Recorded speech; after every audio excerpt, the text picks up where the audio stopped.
Chapter number 2 ની પૂર્ણાહુતિ તરફ આપણે આગળ વધીએ તો આ ચેપ્ટરનો એક છેલ્લો પરંતુ તેટલો જ અગત્યનો એક ટોપિક છે અને છે પારિમાણિક સૂત્ર તથા પારિમાણિક વિશ્લેષણ અને તેના ઉપયોગો। તો સૌપ્રથમ આપણે વાત કરીએ પારિમાણિક સૂત્ર કે પારિમાણિક સમીકરણ એ શું છે। સૌથી પહેલા પારિમાણિક સૂત્ર કે પારિમાણિક સમીકરણ માટે આપણે એ સમજવું પડે કે પરિમાણ એટલે શું થાય। પરિમાણ ઉપરથી શબ્દ આવેલો છે પારિમાણિક। પરિમાણ મતલબ માપ, માપ મતલબ એ કેટલું છે, 1 છે, 2 છે કે 3 છે। તો સૌથી પહેલા તો પરિમાણ એટલે માપ થશે, ત્યાર પછી શબ્દ આવશે પારિમાણિક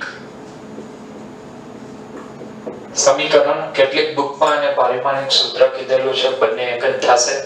પારિમાણિક સમીકરણનો અર્થ શું? તો કે એની અંદર તમારે મૂળભૂત ભૌતિક રાશિ જે પણ છે, આપેલી ભૌતિક રાશિને મૂળભૂત ભૌતિક રાશિની અંદર દર્શાવવામાં આવે છે। તો પારિમાણિક સમીકરણ એટલે આપણે એવું કંઈક વિચારી શકીએ, આપેલી ભૌતિક રાશિને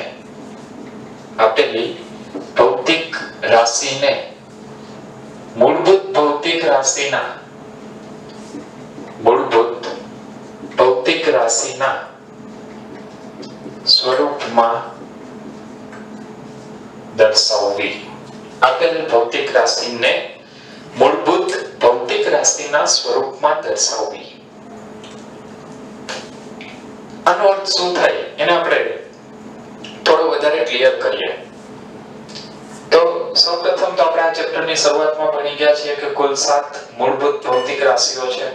એ મૂળભૂત ભૌતિક રાશિઓ માટે આપણે ત્યાં જે સંજ્ઞા જોઈ હતી એને બદલે પારિમાણિક સમીકરણ માટે સંજ્ઞાઓ એના જેવી, પરંતુ એની અંદર અક્ષરને કેપિટલ લેવામાં આવે છે। જ્યારે આપણે પારિમાણિક સમીકરણ લખીએ છીએ ત્યારે અક્ષરને કેપિટલ લેવામાં આવે છે। તો અહીંયા હું કેટલીક ભૌતિક રાશિઓ અને એની સંજ્ઞાની વાત કરું છું। દાખલા તરીકે દળ, તો દળ માટે આપણે હવેથી સંજ્ઞા વાપરશું કેપિટલ M। ત્યારબાદ લંબાઈ, લંબાઈ માટે વાપરશું કેપિટલ L। સમય, તો સમયની સંજ્ઞા T છે, તો એના માટે અહીંયા આપણે સંજ્ઞા વાપરશું કેપિટલ T। મોટે ભાગે આ 3 સમીકરણનો મતલબ 3 સંજ્ઞાનો ઉપયોગ કરીને જ બધી રાશિના પારિમાણિક સૂત્ર દર્શાવાય છે। પરંતુ કેટલીક વખત જો આ 3 ભૌતિક રાશિ પૂરતી ન હોય તો વિદ્યુત પ્રવાહ કે જેના માટે આપણે અહીં સંજ્ઞા દર્શાવશું કેપિટલ A, મતલબ એમ્પિયર ઉપરથી આવેલું છે। ઘણી વખત વિદ્યુત પ્રવાહને બદલે વિદ્યુત ભાર પણ દર્શાવવામાં આવે છે, મતલબ વિદ્યુત પ્રવાહ એટલે કેપિટલ A, અથવા કેટલીક વખત વિદ્યુત પ્રવાહને બદલે વિદ્યુત ભારના સ્વરૂપમાં લખવામાં આવે છે, તો ત્યાં આપણે સંજ્ઞા વાપરશું કેપિટલ Q। અને નેક્સ્ટ હજી એક સૂત્ર આવશે થર્મોડાયનેમિક તાપમાન, મતલબ તાપમાન, અને જેને આપણે ફરીથી કેપિટલ T બંનેમાં મેચ ન થાય એટલા માટે અહીંયા એનો એકમ કેલ્વિન આપણે ઉપયોગમાં લેશું સંજ્ઞા। તો હવે આપણે થોડી વાત કરી લઈએ કે આ પારિમાણિક સમીકરણ કેવી રીતે બનાવી શકાય। પારિમાણિક સમીકરણ બનાવવા માટે મોટે ભાગે 3 સૂત્રોનો જ ઉપયોગ થશે, દળ, લંબાઈ અને સમય। પરંતુ જો જરૂર લાગે તો વિદ્યુત પ્રવાહ અને થર્મોડાયનેમિક તાપમાન મતલબ A અને K નો આપણે ઉપયોગ કરીશું। જ્યારે પણ કોઈ ભૌતિક રાશિનું પારિમાણિક સમીકરણ લખવામાં આવે તો તે પારિમાણિક સમીકરણ હંમેશા ચોરસ કૌંસની અંદર લખવામાં આવે છે। દાખલા તરીકે ચલો એક ઉદાહરણ લઈએ। માની લઈએ કે મારે વેગનું પારિમાણિક સમીકરણ લખવું છે, તો વેગનું પારિમાણિક સમીકરણ લખવા માટે એની સંજ્ઞા છે સ્મોલ v, તો એને ચોરસ કૌંસમાં લખવામાં આવે છે અને એના બરાબર હવે આપણે એને mlt ના સ્વરૂપમાં લખવું છે. mlt ના સ્વરૂપમાં લખવું હોય તો સૌથી પહેલા આપણને વેગનું સૂત્ર યાદ હોવું જોઈએ. વેગ બરાબર આવશે સ્થાનાંતરના છેદમાં સમય અથવા સમયગાળો. સ્થાનાંતર એટલે શું આવશે? લંબાઈ મતલબ L1 ના છેદમાં સમયગાળો એટલે T1. તો આ સૂત્ર શું થયું? L1 ના છેદમાં T1 મતલબ આને લખાય L1 T છેદમાં છે એટલે શું લખાય? -1. તો અહીંયા આપણે લખશું L1 T -1. જ્યારે ગણિતની અંદર કોઈ પદ આવેલું જ નથી તો કાં તો એને આપણે લખશું નહીં અથવા જો એને લખવું હોય તો એના માટે એની ઘાત કેટલી લખવી પડશે? 0. કારણ કે કોઈ પણ ની 0 ઘાત એટલે જવાબ 1 થઈ જાય અને ગણિતની અંદર ગુણાકારમાં 1 લખીએ કે ના લખીએ કોઈ ફેર પડતો નથી. તો આપણને વેગનું પારિમાણિક સૂત્ર મળ્યું. દાખલા તરીકે હવે હું વાત કરું પ્રવેગ. પ્રવેગની સંજ્ઞા આવશે a.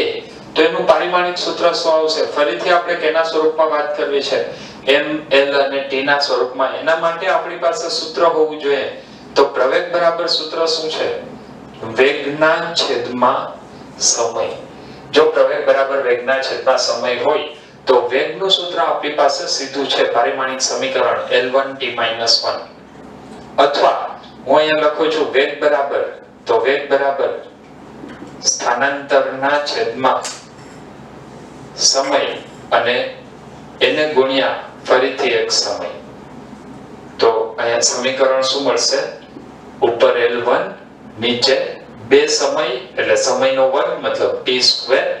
t² એટલે અંશમાં આવશે તો t -2. આ આપણને કેનું સમીકરણ મળશે? પ્રવેગનું સમીકરણ. અથવા આને શું લખાય? m0 L1 T -2. તો આ પ્રવેગનું આપણને પારિમાણિક સમીકરણ મળશે. પ્રવેગના પારિમાણિક સમીકરણ બાદ હવે તો આપણને ઘણા બધા સમીકરણ મળશે. આ માત્ર હું તમને અહીંયા 2-3 સમીકરણ માત્ર ને માત્ર ઉદાહરણ માટે આપું છું. એક વાત અહીંયા એ ધ્યાન રાખજો કે અત્યારે તમે આ સૂત્રને લઈને તમારે કોઈ પણ જાતનું ટેન્શન લેવાની જરૂર નથી. એ જરૂર એટલા માટે નથી કારણ કે આ તમામ સૂત્ર આપણે આગળના ચેપ્ટર્સની અંદર ભણવાના છીએ. મતલબ હું તમને અહીંયા જે પણ ઉદાહરણ આપું છું એ તમામ ઉદાહરણમાં સૂત્ર તમે આગળ ઉપર ભણવાના છો. એટલે જ્યારે તમે જીનિટ લેવલના ક્વેશ્ચન જોતા હોય તો એ ક્વેશ્ચનમાં અત્યાર પૂરતી સૂત્રની ચિંતા કરવાની કોઈ જરૂર નથી. ચલો હજી હવે એક બે ઉદાહરણ લઈ લઈએ.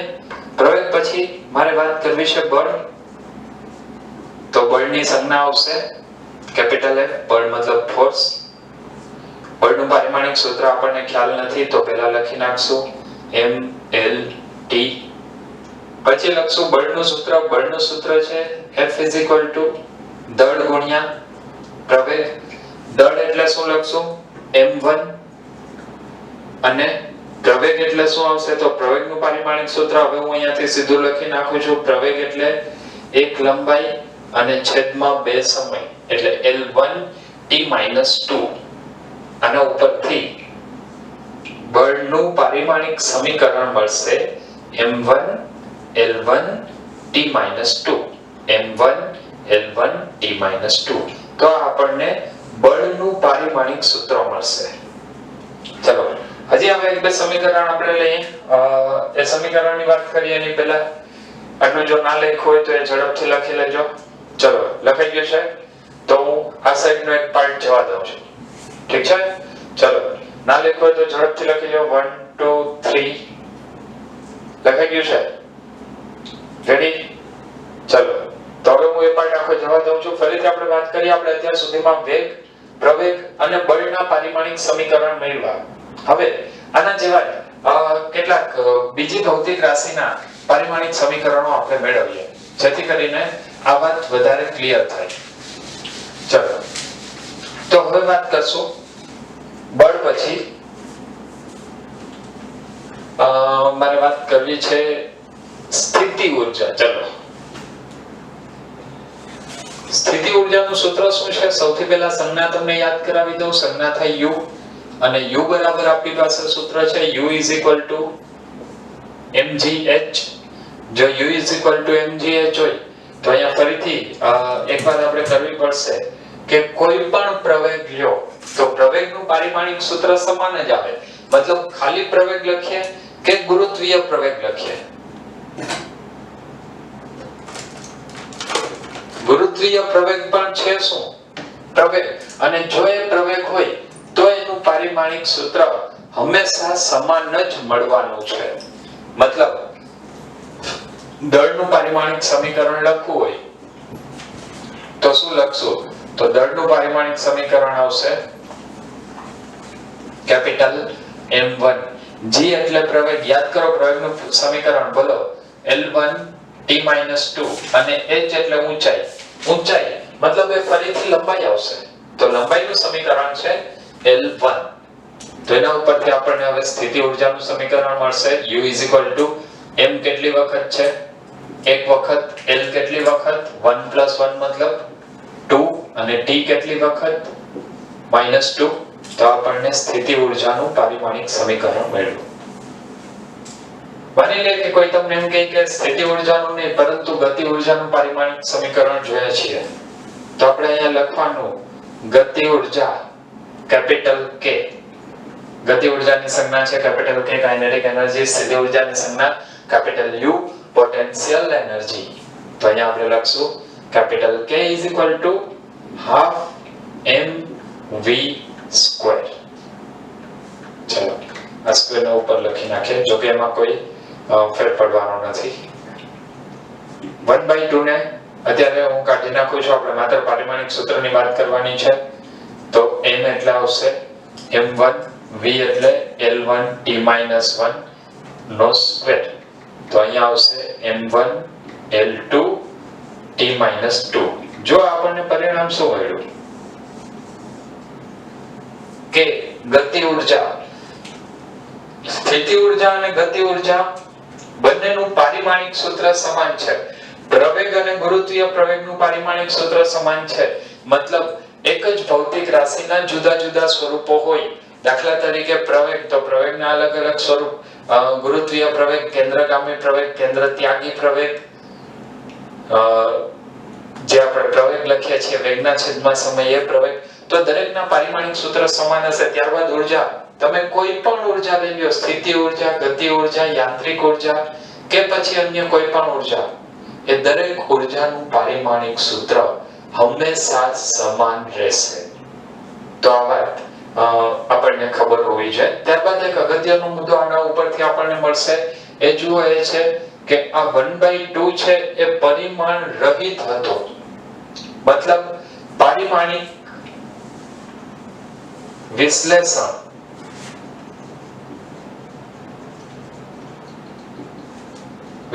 મતલબ એનો ઉપયોગ કરવો એની મદદથી વિશ્લેષણનો ઉપયોગ તો જ થાય જો સમીકરણનો અચળાંક આ અચળાંક હોવો જરૂરી નથી હોય તો કેવો હોવો જોઈએ 1/2 એટલે એને કહેવાય પરિમાણ રહિત હોવો જોઈએ ચલો આ પરિમાણ રહિત નો અર્થ શું પરિમાણ રહિત એટલે એને એક પણ પરિમાણ નથી એક પણ પરિમાણ નથી તો m0 l0 t0 જો આવી રીતનું પરિણામ મળે તો તેને પરિમાણ રહિત કહેવાય તો આપણે વાત કરી પારિમાણિક સૂત્રની અથવા પારિમાણિક સમીકરણની હવે આપણે આગળ ઉપર વાત કરવાના છીએ પારિમાણિક સમીકરણના ઉપયોગો પારિમાણિક સમીકરણની વાત કર્યા બાદ હવે આગળ ઉપર આપણે વાત કરવાના છીએ પારિમાણિક વિશ્લેષણના ઉપયોગો તો હવે પછીનો આપણો નેક્સ્ટ ટોપિક આવશે પારિમાણિક વિશ્લેષણના ઉપયોગો એ ઉપયોગની અંદર સૌથી પહેલો ઉપયોગ આવશે સમીકરણોની પારિમાણિક સુસંગતતાની ચકાસણી કરવી ઉપયોગ નંબર 1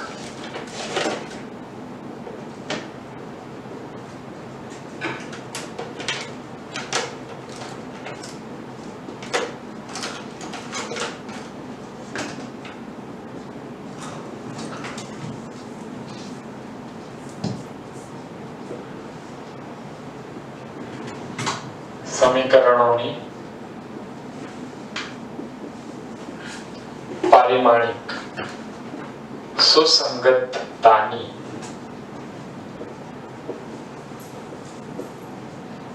ચકાસણી કરવી.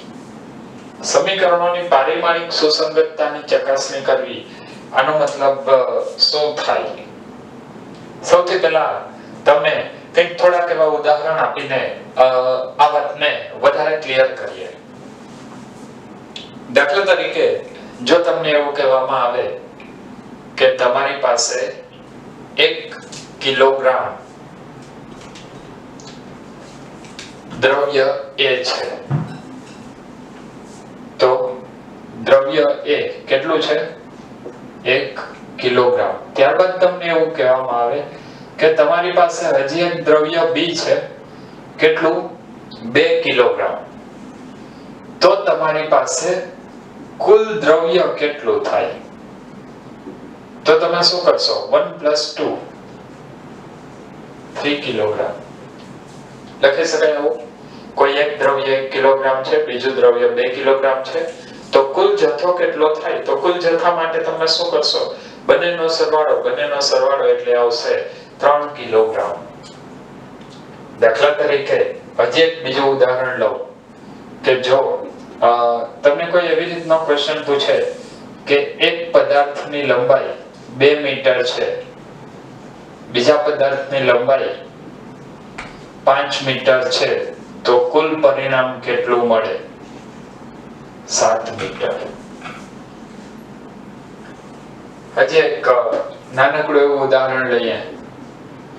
કોઈ એક સમયે સમય 13 સેકન્ડનો છે, ત્યારબાદ કોઈ એક સમયે સમય 7 સેકન્ડનો છે, તો કુલ કેટલું થશે? તો પરિણામ આવશે 20 સેકન્ડ. જો તમને આવી વાત ક્લિયર હોય તો હજી આનાથી એક સ્ટેપ આપણે આગળ વિચારીએ. દાખલા તરીકે જો હું તમને સિમ્પલ એવો એક ક્વેશ્ચન આપું કે તમારે 5 કિલોગ્રામ એક પદાર્થમાં 2 લીટર ઉમેરવાનું છે, તો જવાબ શું આવશે? 5 કિલોગ્રામ એક પદાર્થ છે, તેની અંદર આપણે બીજો એક પદાર્થ કેટલો ઉમેરેલો છે? 2 લીટર. ચલો ઝડપથી વિચારવાનો જવાબ તમે શું આપશો? 5 કિલોગ્રામ વત્તા 2 લીટર. તો આનો જવાબ આવશે 7 કિટર. લખાય? ચલો કેટલો જવાબ આવે આનો? તો આનો જવાબ લખાય 7 કિટર. શું કામ કિટર? કી એટલે કિલોગ્રામ અને લીટરમાં છેલ્લા 2 અક્ષર. તમે આવું ભણેલા હશો? ભણેલા છો? Very good. ચલો ના ભણ્યા હોય તો આપણે કઈ એવું નવું ભણવાનું નથી. મતલબ હું તમને એવું કહેવા માંગુ છું કે આ વસ્તુ શક્ય નથી. જો આ શક્ય નથી તો શા માટે શક્ય નથી? કારણ કે 1 કિલોગ્રામ અને 1 લીટરમાં હતું.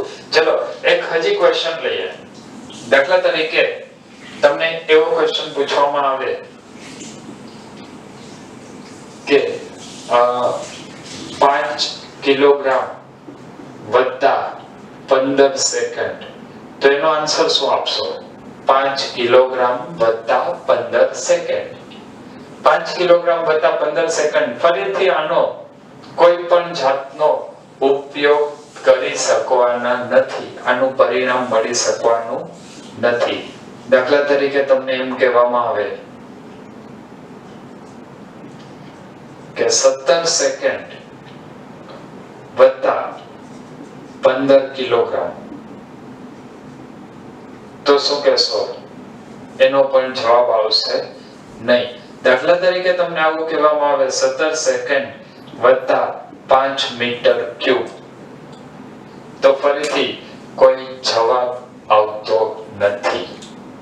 આનો મતલબ એવો થાય કે જ્યારે આપણે પારિમાણિક વિશ્લેષણ મતલબ પારિમાણિક સમીકરણની મદદથી આપણે જ્યારે ઉકેલ મેળવતા હોઈએ તો એ ઉકેલની અંદર જે પદ છે એ તમામ પદો કેવા હોવા જોઈએ? એક જ ભૌતિક રાશિના હોવા જોઈએ. જો એ એક જ ભૌતિક રાશિના હશે તો જ આપણને પરિણામ મળશે. મતલબ જ્યારે કેટલીક ભૌતિક રાશિઓનો, કેટલીક મતલબ બે કે બે કરતા વધારે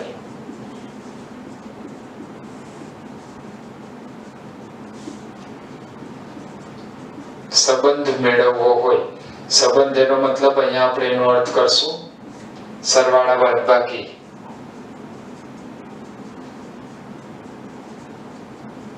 કરવાના હોય ત્યારે કેટલીક ભૌતિક રાશિઓના આપણે જ્યારે સરવાળા બાદબાકી કરવાના હોય, અથવા તો અહીંયા હું લખું છું ભૌતિક રાશિને બદલે જ્યારે કેટલાક પદોના, ઠીક છે, કોઈ એક સમીકરણ છે, સમીકરણમાં તમને થોડાક પદ મળે છે, તો કેટલાક પદોના સરવાળા બાદબાકી કરવાના હોય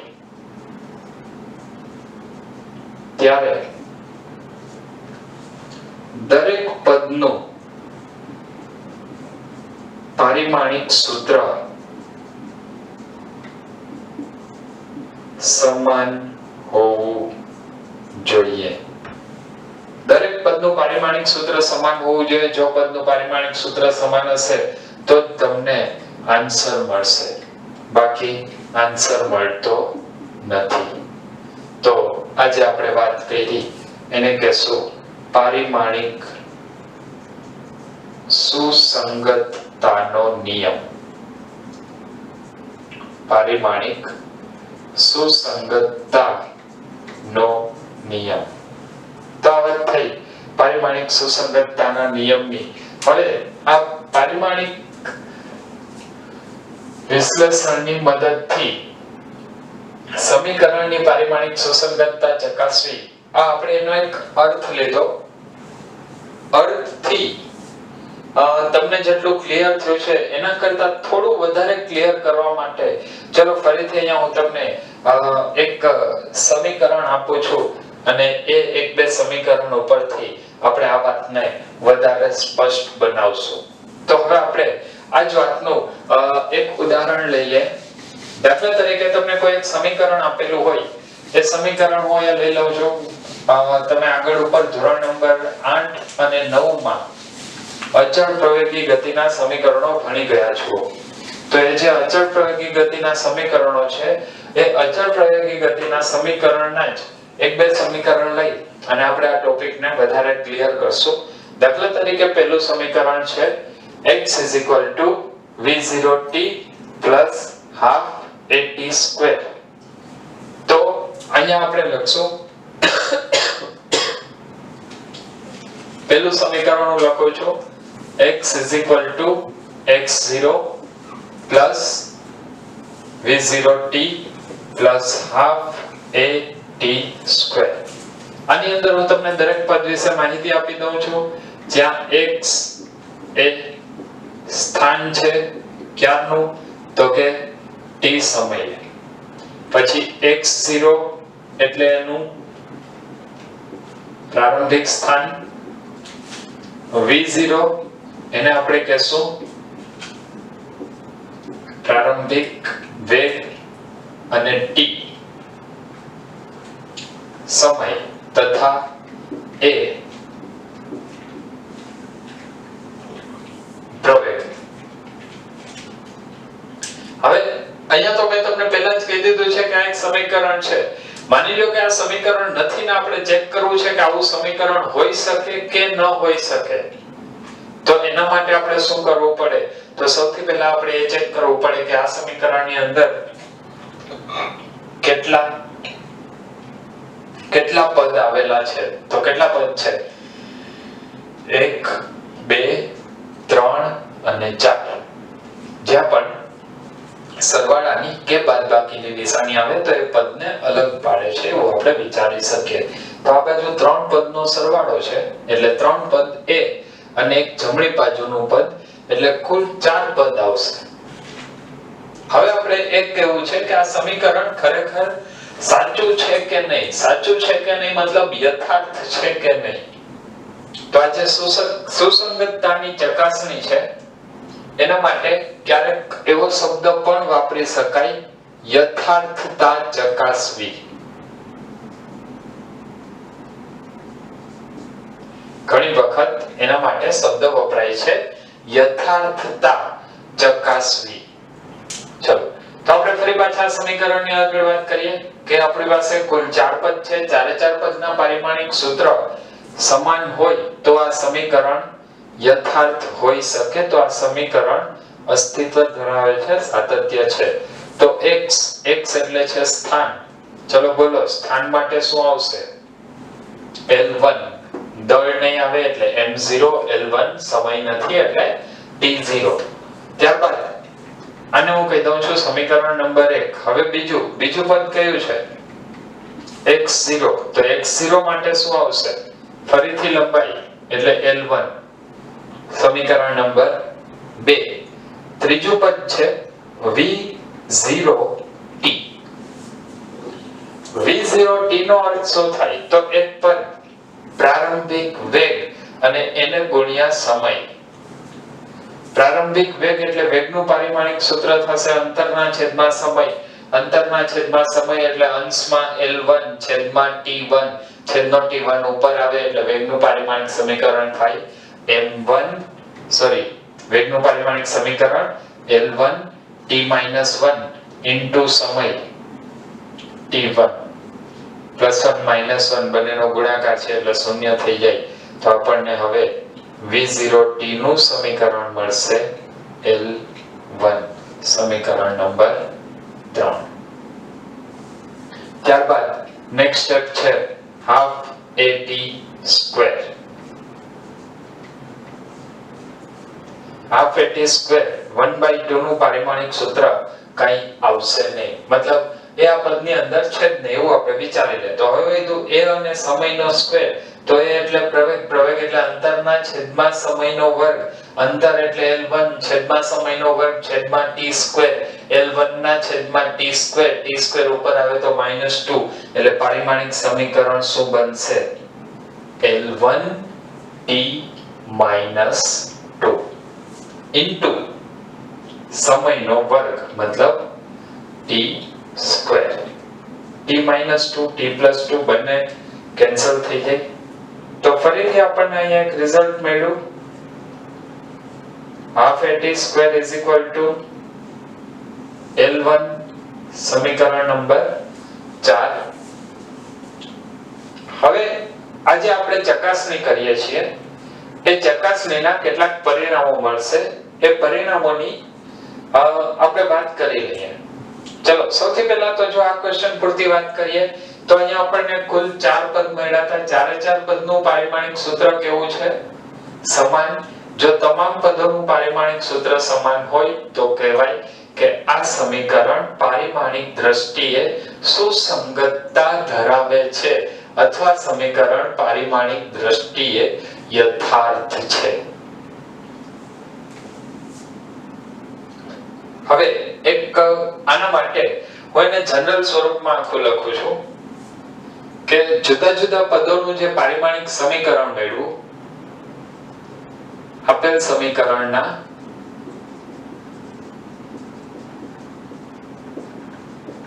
જુદા જુદા પદોના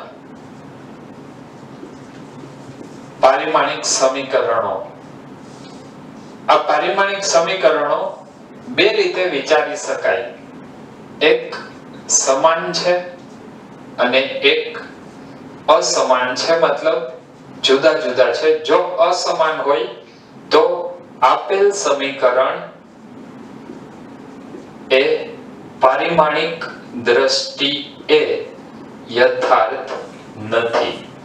જો પદોના પારિમાણિક સૂત્ર અસમાન હોય તો આપણે હમણાં થોડી વાર પહેલા જે વાત કરેલી હતી કે એની અંદર આપણે એવું કહેતા હતા કે દળનું લંબાઈ સાથે કે પછી લંબાઈનું કદ સાથે કે સમયનું અંતર સાથે સરવાળા બાદબાકી થઈ શકે નહીં. તો જો પારિમાણિક સૂત્ર અસમાન તો સમીકરણ પારિમાણિક દ્રષ્ટિએ યથાર્થ નથી. જો પારિમાણિક દ્રષ્ટિએ સમાન હોય તો એની એની અંદર હવે આપણે બે શરતો વિચારવી પડશે. એક સમીકરણ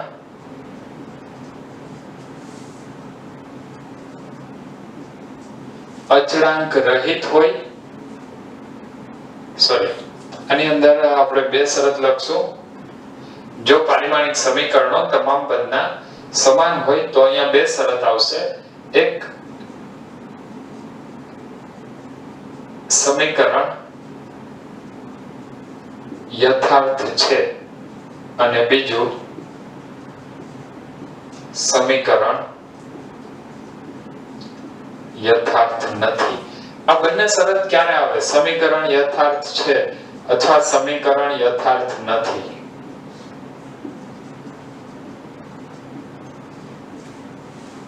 દાખલા તરીકે જો કોઈ સમીકરણની અંદર કોઈ અચળાંક આવતો જ ન હોય તો તેના માટે સમીકરણ યથાર્થ છે તેમ કહેવાય.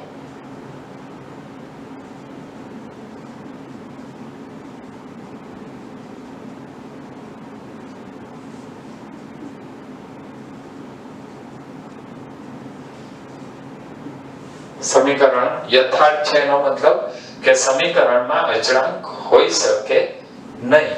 અને જો સમીકરણમાં અચળાંક હોય તો સમીકરણ સાચું છે એવું કહી શકાય નહીં.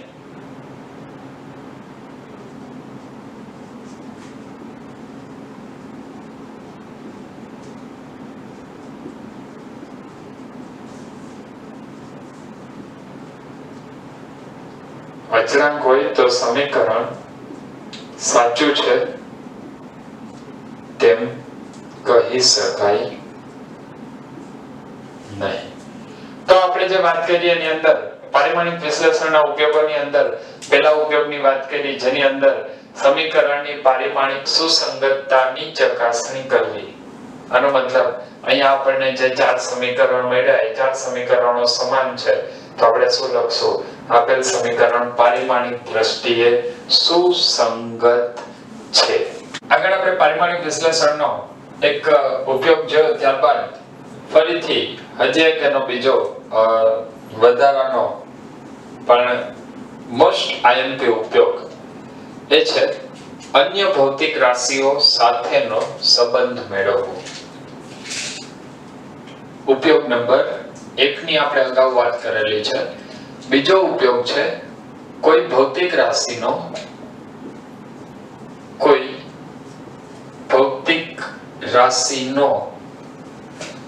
અન્ય ભૌતિક રાશિ સાથેનો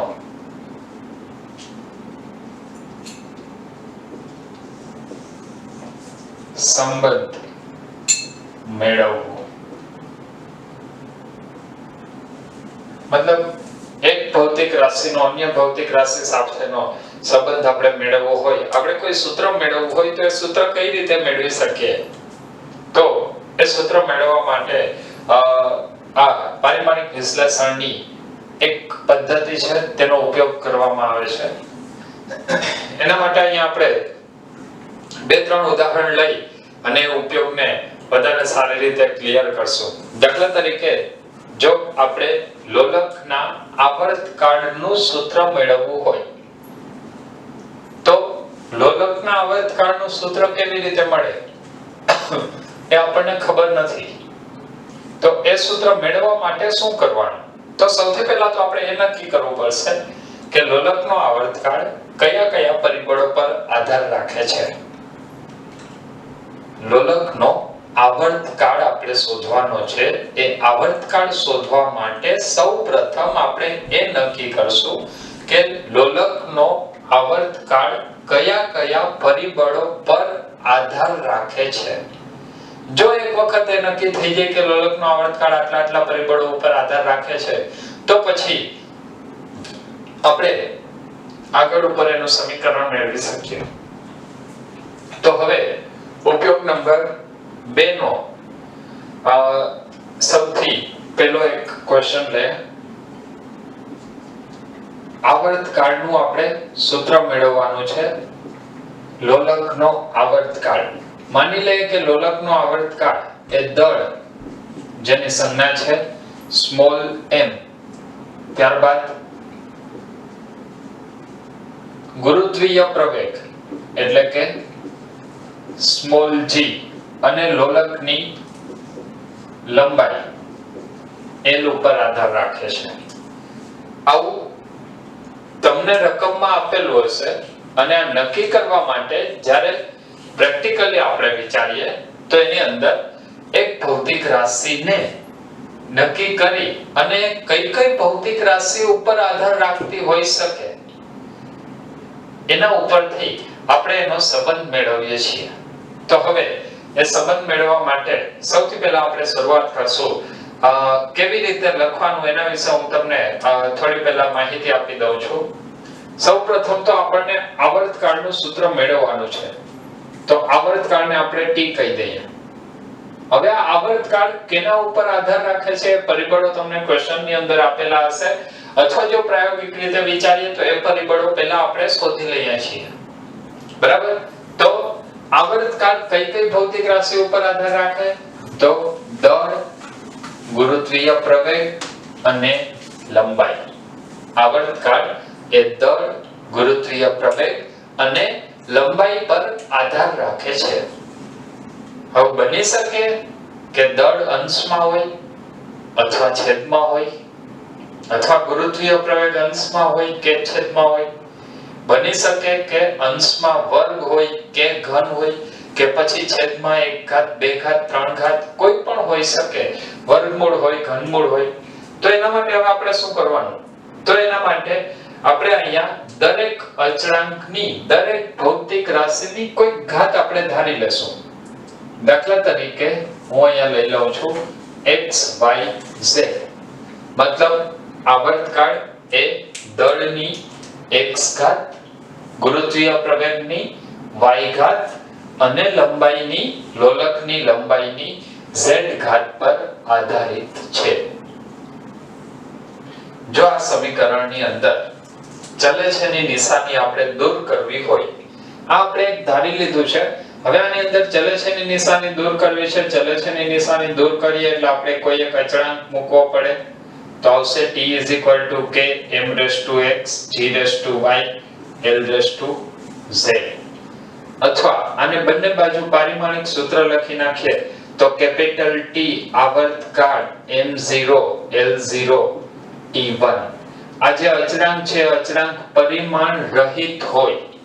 આ અચળાંક કેવો હોવો જોઈએ? પરિમાણ રહિત. તો એનું કોઈ પારિમાણિક સૂત્ર હશે નહીં. m ની x ઘાત એટલે અહીંયા લખાય capital M raise to x. ત્યારબાદ g ની y ઘાત. g એટલે ગુરુત્વીય પ્રવેગ. ગુરુત્વીય પ્રવેગ માટે આપણે લખીએ છીએ અંતરના છેદમાં સમયનો વર્ગ. અંતર એટલે l1 ના છેદમાં સમયનો વર્ગ.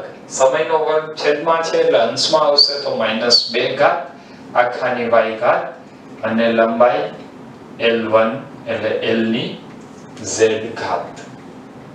આ પદને હવે mlt ના સ્વરૂપમાં આખું કમ્બાઈન લખી નાખીએ તો અહીંયા m ની ઘાત આવશે x, l ની ઘાત કેટલી થશે y અને એને ગુણ્યા l ની z ઘાત એટલે l⁻y + z અને t⁻−2y. ચલો આટલું ક્લિયર છે? l⁻y * l⁻z એટલે l⁻y + z અને t⁻2 બંનેનો ગુણાકાર એટલે -2y. ડાબી બાજુ આપણી પાસે સમીકરણ હતું m0 l0 t1.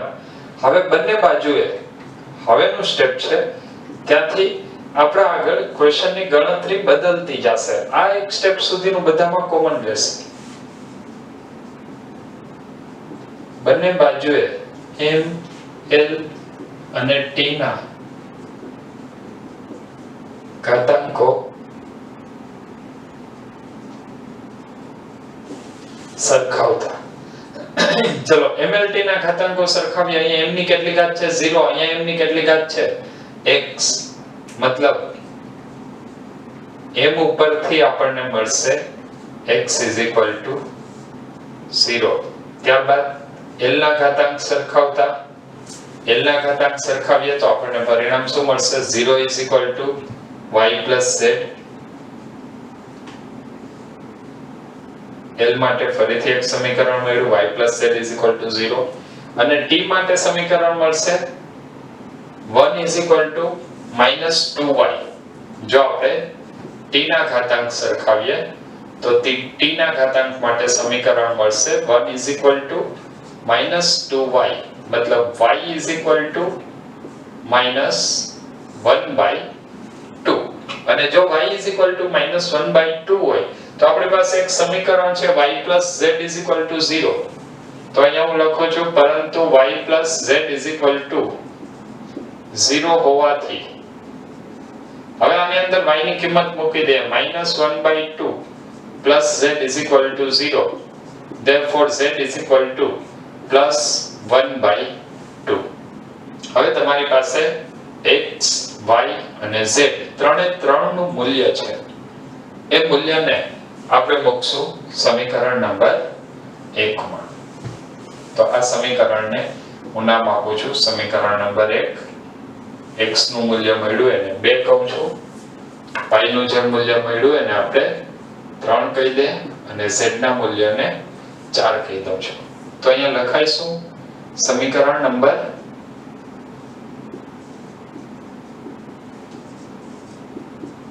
1 માં 2 3 અને 4 ની કિંમત મૂકતા 1 માં 2 3 અને 4 ની કિંમત મૂકો તો આવર્તકાળ t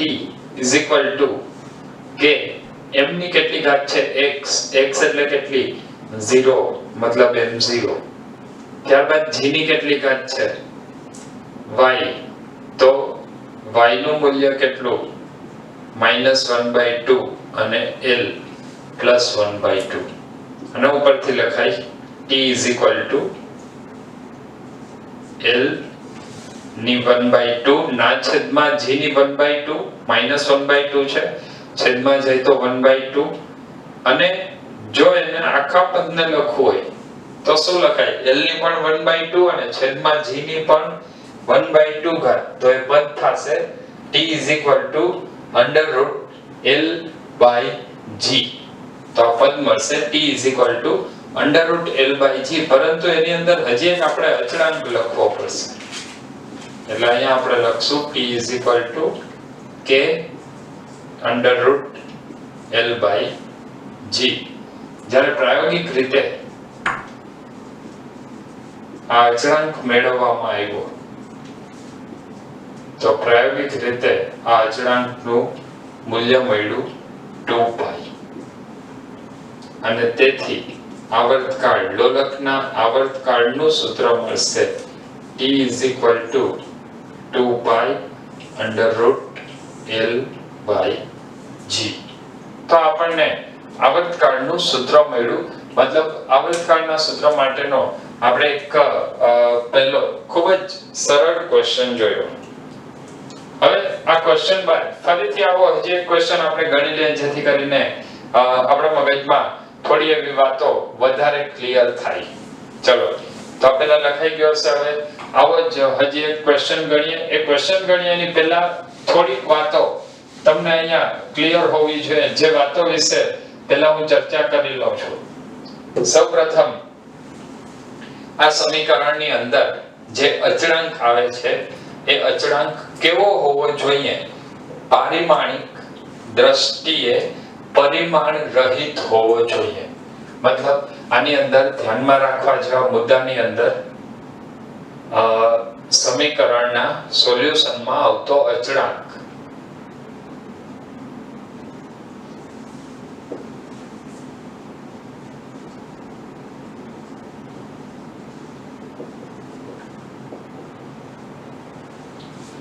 પરિમાણ રહિત હોય તો જ આ પદ્ધતિ નો ઉપયોગ કરી શકાય છે જો અચળાંક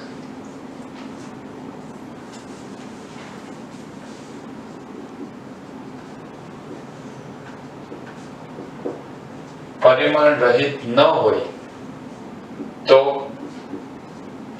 આ પદ્ધતિનો ઉપયોગ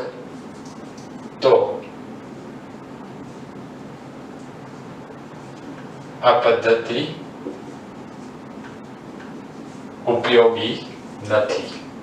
પહેલો મુદ્દો આપણે લખ્યો અચળાંક એ પરિમાણ રહિત હોય તો જ આ પદ્ધતિનો ઉપયોગ કરી શકાય છે.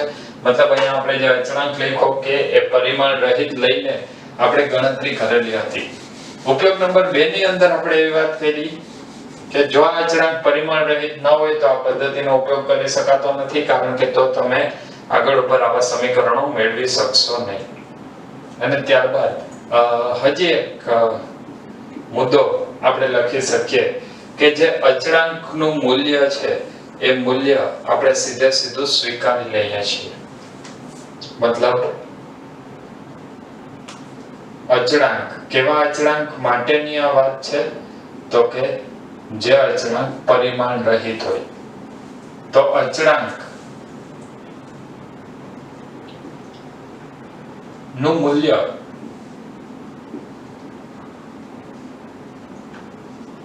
આ પદ્ધતિથી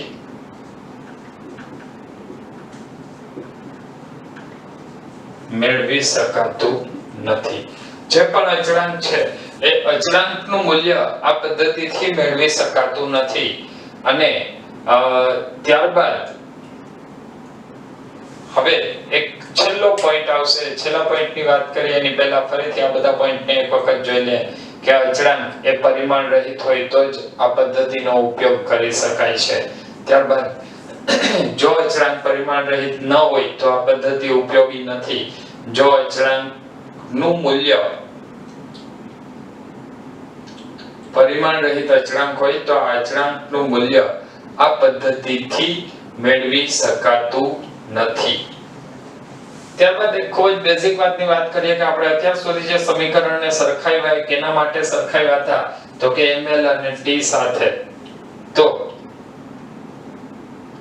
આ સમીકરણ આપણે mlt માટે જ લખેલું છે એટલે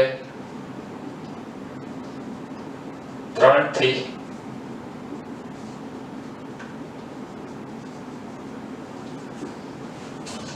વધારે ભૌતિક રાશિનો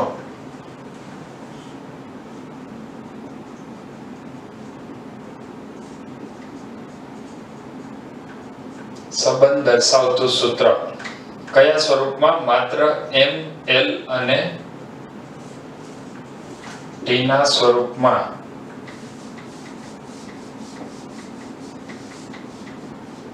મેળવી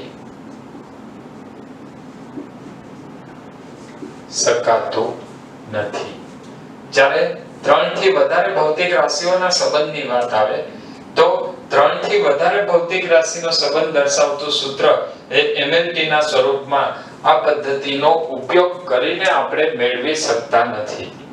હવે આવું જ એક બીજું ઉદાહરણ આપણે લેશું જેની અંદર આપણે ફરી પાછી આ જ વાતને સાબિત કરીશું. મતલબ પારિમાણિક વિશ્લેષણનો ઉપયોગ કરીને ફરીથી આપણે એક બીજું સમીકરણ મેળવીએ. ચલો એ સમીકરણ હું તમને સોલ્વ કરવા માટે આપું છું.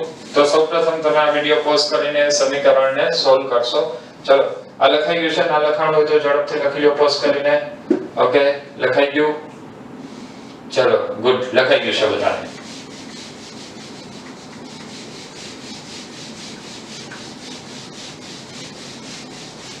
આવું હજી એક આપણે થોડીક પ્રેક્ટિસ કરીએ. ધીમે ધીમે ખૂબ જ સરસ સૂત્ર તરફ આગળ વધશું.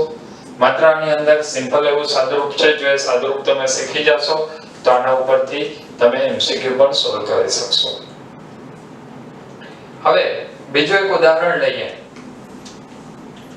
દાખલા તરીકે તમને એવું કીધેલું છે કે તારમાં ઉદ્ભવતી ઉષ્મા ઉર્જા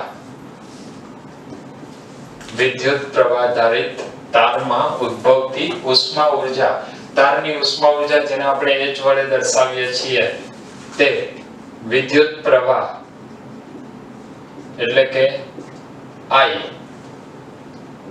અવરોધ R અને સમય t પર આધાર રાખતું હોય તો તેમની વચ્ચેનો સંબંધ મેળવો. ફરી પાછો ક્વેશ્ચન રિપીટ કરું છું. તમને આપેલું છે ઉષ્મા ઊર્જા h, વિદ્યુત પ્રવાહ I, અવરોધ R અને સમય t. તો h એ IRT ઉપર આધારિત હોય તો એનો આપણે સંબંધ દર્શાવતું સૂત્ર મેળવવાનું છે. એના માટે સૌથી પહેલી આપણી જરૂરિયાત બધી જ ભૌતિક રાશિઓના પારિમાણિક સમીકરણ હોવા જોઈએ. ચલો તો બધી ભૌતિક રાશિઓના પારિમાણિક સમીકરણ અહીં આપણે લખી નાખીએ છીએ. h એટલે થશે ઉષ્મા ઊર્જા. તો ઊર્જાનું પારિમાણિક સૂત્ર સરખું જ આવશે. સ્થિતિ ઊર્જા લ્યો, ગતિ ઊર્જા લ્યો કે તાંત્રિક ઊર્જા લ્યો, મતલબ યાંત્રિક ઊર્જા અથવા ઉષ્મા ઊર્જા. તો ઊર્જાનું સમીકરણ જો આપણે આગળ લખેલું છે m1l2 t-2. આ એક સૂત્ર હું ડાયરેક્ટ લખી નાખું છું. ઊર્જાનું સમીકરણ જે કાર્ય જેટલું પણ કહી શકાય. ત્યારબાદ આવે છે વિદ્યુત પ્રવાહ. વિદ્યુત પ્રવાહની સંજ્ઞા છે I. અથવા જો આપણે અહીંયા એને પારિમાણિક સૂત્રના સ્વરૂપમાં લખીએ તો વિદ્યુત પ્રવાહને આપણે લખીએ છીએ કેપિટલ A વડે. તો એના માટે સૂત્ર આવશે A1.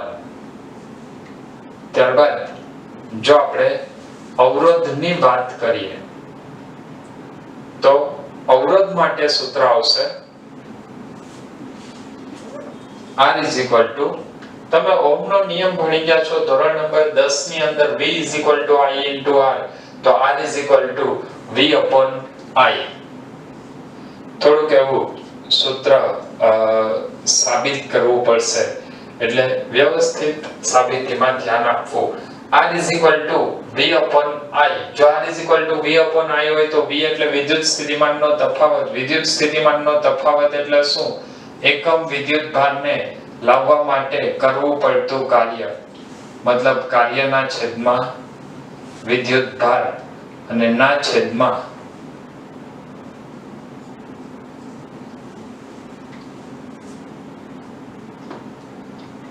કાર્યના છેદમાં વિદ્યુત ભાર, ના છેદમાં આવશે વિદ્યુત પ્રવાહ.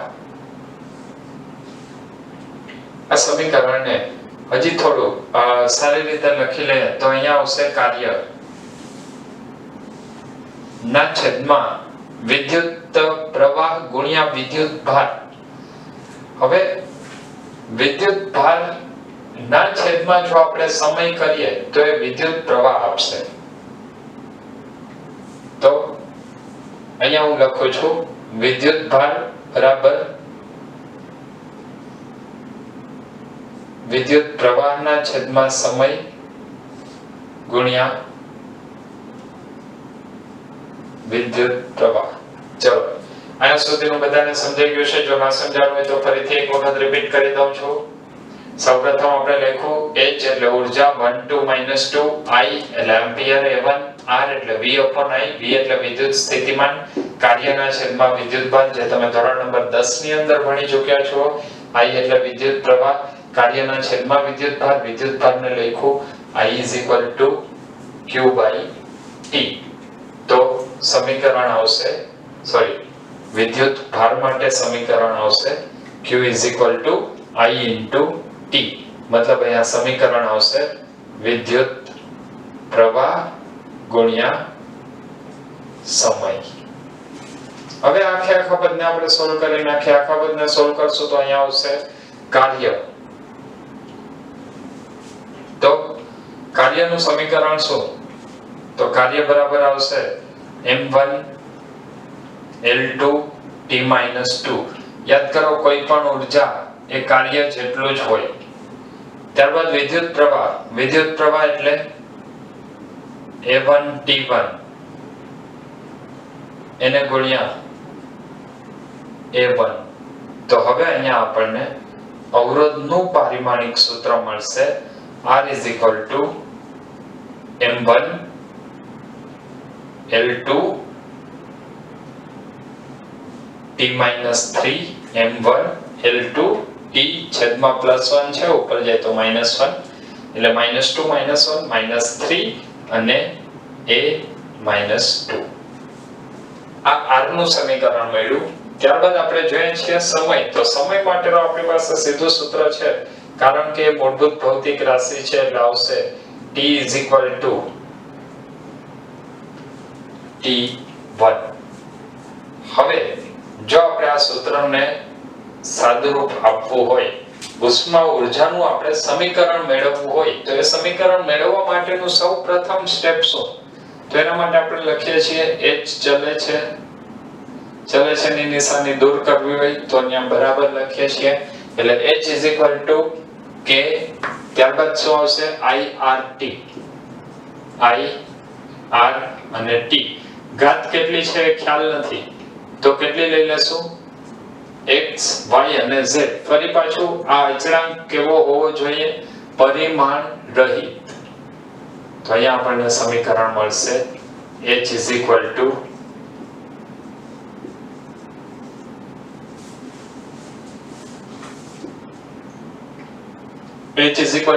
I ની x ઘાત, r ની y ઘાત અને t ની z ઘાત. ચલો હવે બધાના પારિમાણિક સૂત્ર મૂકી દઈએ. h નું પારિમાણિક સૂત્ર છે m1 L2 T-2. I નું પારિમાણિક સૂત્ર છે I A1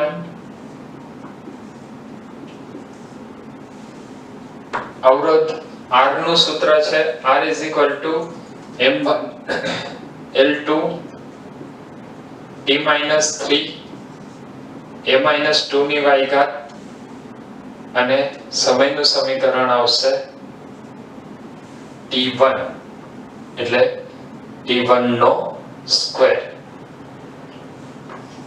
હવે આના ઉપરથી આ બધી ઘાત અંદર ગુણી નાખીએ એટલે હવે આપણને અલગ અલગ કુલ 4 પદ મળશે m, l, t અને a. તો અહીંયા હું લખું છું m વાળું એક જ પદ છે એટલે y, l વાળું એક જ પદ છે એટલે અહીંયા આવશે 2y, ત્યારબાદ t, તો t વાળા પદો ગણી લઈએ -3y + 2 અને a વાળા પદ x - 2y. તો આ આપણને m, l અને t ના સ્વરૂપમાં પદ મળ્યા. એને આપણે ડાબી બાજુ પણ સરખાવી દઈએ m1 L2 T-2 અને a. હવે જેમ આગળના ક્વેશ્ચન ની અંદર વાત કરેલી હતી કે m ને m સાથે, l ને l સાથે અને t ને t સાથે સરખાવી દે, તો m ના ઘાતાંક સરખાવશો એટલે તરત જ તમને સમીકરણ મળશે y = 1. y = 1 મતલબ તમને શું મળ્યું? અવરોધ r, r ની 1 ઘાત. ત્યારબાદ જો તમે l ના સમીકરણો સરખાવશો તો l ના પદો સરખાવો તો l ની ઘાતાંક કેટલી છે? 2 = 2y. અગેન તમને સૂત્ર મળ્યું y = 1. ઓકે, હું આપણે કંઈ પણ વિચાર્યા વગર t ના પરિમાણોને સરખાવી દે તો t ના પરિમાણો કેટલા થશે? તો ડાબી બાજુ t નું પરિમાણ કેટલું? -2 અને જમણી તરફ t ના પરિમાણ કેટલા આવશે? -3y + 2. આનો મતલબ કે 3y = 2 + 2 એટલે એ આવશે 4. તો y આવશે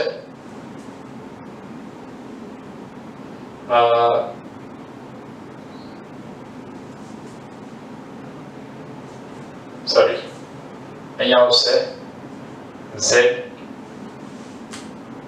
તો t માટે આવશે 3y + z અને 3y + z હોય તો એના માટે y = 1 છે. y = 1 આ સમીકરણની અંદર મૂકી દઈએ એટલે z = -2 + 3 y. તો z = કેટલું મળશે? +1. ઠીક છે, z આપણને મળ્યું +1. હવે આપણે ગોતવાનું છે x. તો x ગોતવા માટે t આપણે સરખાવી દીધું, હવે એના ઘાતાંકો બાકી છે. તો ફરીથી આપણે એના ઘાતાંકોને સરખાવી દઈએ એના ઘાતાંક માટે ડાબી બાજુ 1, જમણી બાજુ કેટલા છે? x minus 2y. તો આપણે x નું મૂલ્ય શોધવાનું છે એટલે અહીંયા લખશું x is equal to 1 plus 2y. x is equal to 1 plus 2y. તો હવે સોરી અહીંયા એના પરિમાણ છે નહીં, એના પરિમાણ નથી તો આપણે એને બદલે ત્યાં ઘાત કેટલી લખવી પડશે? 0. એને બદલે ઘાત 0 લખીએ એટલે અહીંયા ડાબી બાજુ કઈ આવે? 0. અહીંયા ડાબી બાજુ 0 આવે. તો હવે આ પદને કેવી રીતે લખાય? x is equal to 2 into y, પરંતુ y ની કિંમત કેટલી છે? +1. એટલે આપણને સમીકરણ મળશે x is equal to 2. જો x is equal to 2 હોય, y is equal to 1 હોય અને z is equal to 1 હોય તો આ સમીકરણને લખાય h is equal to I square RT. આ ઉત્પન્ન થતી ઉષ્મા ઊર્જાનું સમીકરણ છે અને લખાય અહીં જે અચળાંક આવશે એ અચળાંકનું મૂલ્ય પ્રાયોગિક રીતે કેટલું મળે છે? 1 જેટલું. એટલે આપણને સૂત્ર મળ્યું h is equal to I square RT.